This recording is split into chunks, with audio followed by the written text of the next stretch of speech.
So they chose different aspect ratio, 1.85 to 1, which is what this image is.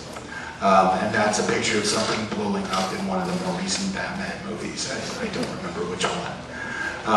But you'll see the image is much wider and much, not as tall.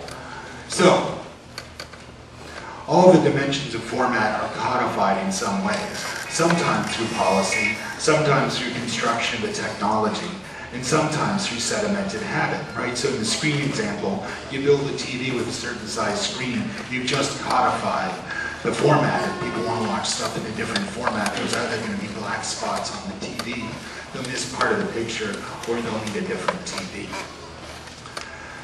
Propositions such as Larry Lessig's famous adage that code is law, or technologies that have scripts for user actions written into them, as is a common assertion in science and technology studies, help us to understand the contractional and conventional, if not exactly consensual, nature of media formats. The format is what specifies the protocols by which a medium will operate. Now, this specification operates as a code, whether in software, in policy, or in instructions for manufacture and use, and that code conditions the sensuous experience of the medium. Because these kinds of codes are not publicly discussed or even apparent to end users, they often take on a sheen of ontology, or they're more exactly the product of contingency. Many authors naturalize the sensuous dimensions of media when those aspects are often the most negotiated and contractual. So for instance, I'm sure you've all encountered some kind of nostalgia for vinyl records. There are people who argue that vinyl records are in fact closer to nature than compact discs, which is actually a hilarious proposition, because phonograph preamplifiers, at least in the United States, must conform to something called the RIAA curve. That's short for Recording Industry Association of America curve, which is a particular frequency response specified by the Recording Industry Association of America. And that frequency response shapes the sound coming off the record. It's every bit as arbitrary as the specifications of a compact disc. So let us turn to those arbitrary specifications of the compact disc as a way to get into sort of origin myths about formats and about sound technologies.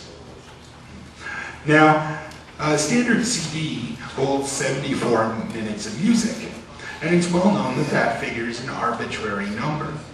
And there are currently two stories in circulation about that 74-minute number, one which is much better known than the other, and I'll share them both with you. The standard tale is Norio Oka, the president of Sony, saying that he wanted the CD to be long enough to play Beethoven's Ninth Symphony without interruption. Hence, CDs had to be 74 minutes long. Makes sense? Sounds plausible. But there's only one version of the story. Executives at Philips told Kees Immink, who was an engineer on the project for designing the CD, that because the compact cassette tape had been such a success, a compact disc should be about the same size so that they're similarly transportable. Indeed, the diameter of a CD today is 12 centimeters, which is just slightly larger than the 11.5 centimeter diagonal of a cassette tape. And this is an image actually from Immink that Philips gave him for how they wanted the CD to look. Now, given the capabilities of equipment in the late 70s, the physical capacity of the technology, and the various industrial compromises surrounding sampling rate and bit depth that I won't bother with in digital audio at the time, a CD that was 12 centimeters in diameter could hold about 74 minutes of music. The other two specifications for a CD, the bit depth of 16 bits and the sample rate of 44.1 kilohertz, also come from interests in isomorphism with other media, but I'll skip that for now. Now, the Oga story appears repeatedly in the press and all over the internet, including, amusingly, on Philips' own corporate website, where they claim the 74-minute length is the reason why the CD went from 11.5 to 12 centimeters in diameter. Imig, who is as much an insider on the project as one could be, writes that, and I quote, "There were all sorts of stories about it having something to do with Beethoven's Ninth Symphony and so on, but you should not believe them," close quote. Now, there's one big problem with this story. Every time I tell this, people say, well, couldn't it have been the Beethoven's Ninth and the desire to have it be the same size as a cassette? Well, it could be, except that as far as I know, there's no known recording of Beethoven's Ninth that is 74 minutes long.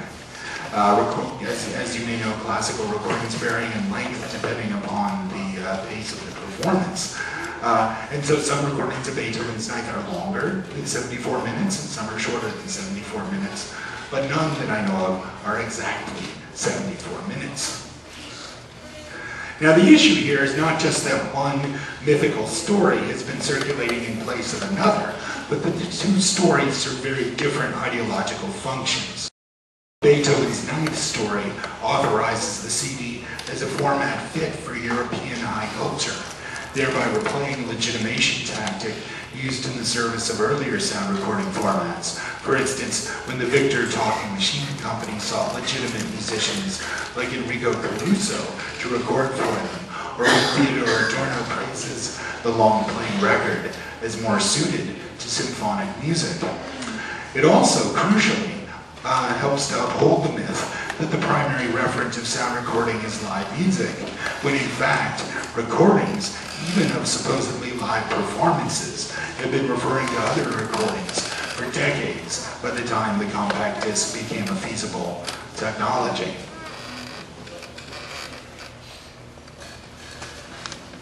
Now, the story about the size of the cassette is a tale of mediality, one where format references already existing practices in its design and conception, as when television tried to mimic cinematic projection with the 4:3 aspect ratio. In the case of Philips, their designers sought a perceived quality of compactness and portability of discrete albums, qualities that are perhaps easy to forget today in an age abundantly populated with portable audio media. Attention to the mediatic dimensions of formats also helps to explain why 128 kilobits per second has until very recently been the default bit rate for MP3s made in popular programs like iTunes. And I'm going to skip that story, but if you really want to know, I'll tell you later. The point is that all formats presuppose particular formations of infrastructure and end user technologies, and even of corporate structures and listening practices. All those things are presupposed in the codes, protocols, limits, and affordances of formats. Although those models may not remain constant, aspects of the old infrastructural context may persist in the shape and stylization of a format long after they're needed. Some will be the results of defaults chosen at one moment and left unexamined. Others will become core parts of the user's experience and therefore noticeable in their absence. In either case, the sensuous and functional shape of the format may emerge from the objective necessities and constraints of data storage and transmission at the moment of their development. But they also accrue phenomenological and aesthetic value as people experience them. The persistence of residual imperatives in custom and sensibility is a well-documented aspect of embodied history. Here's a quote from Pierre Bourdieu. "A man who raises his hat in greeting is unwittingly reacting to a conventional sign inherited from the Middle Ages, when, as Panofsky reminds us, armed men used to take off their helmets to make clear their peaceful intentions, right? So people tip their hat to be polite, but originally it simply meant, I'm not going to kill you." The same thing is going on with a decision about the width of a compact disc, the bit rate of the MP3 format, or even the psychoacoustic model built into its encoder. A characteristic that might at first appear as a result of a kind of technological imperative is actually revealed as something that had an aesthetic and cultural function, even if it is subsequently transformed. So, let me wrap up here. The MP3 format has seen many competitors, and with good reason. It's a proprietary format, which means that to create software for it, you have to pay a licensing fee. The format itself was the result of a political compromise, and so it's possible to improve upon the psychoacoustic assumptions and the signal processing protocols built into MP3s. And it's possible to get better sound quality with lower bit rates. So, the past few years have seen an explosion of alternative formats to MP3. For instance, AAC, short for Advanced Audio Coding, which improves on MP3 signal processing and handles multiple channels of audio. And Vorbis, which is an open source format, meaning that one does not need to pay a fee to write software for it. Other threats to the centrality of the MP3 appear as well. With ever-growing hard drive sizes, it would be conceivably possible of as many WAV files as one could accumulate only in MP3 format just a few years ago. Higher bandwidth systems for moving data are around the corner, or so we're told. But for now, MP3 remains the preeminent format. It is most widely known and most widely used in audio, and it was the first compressed audio format to come into truly mass use worldwide.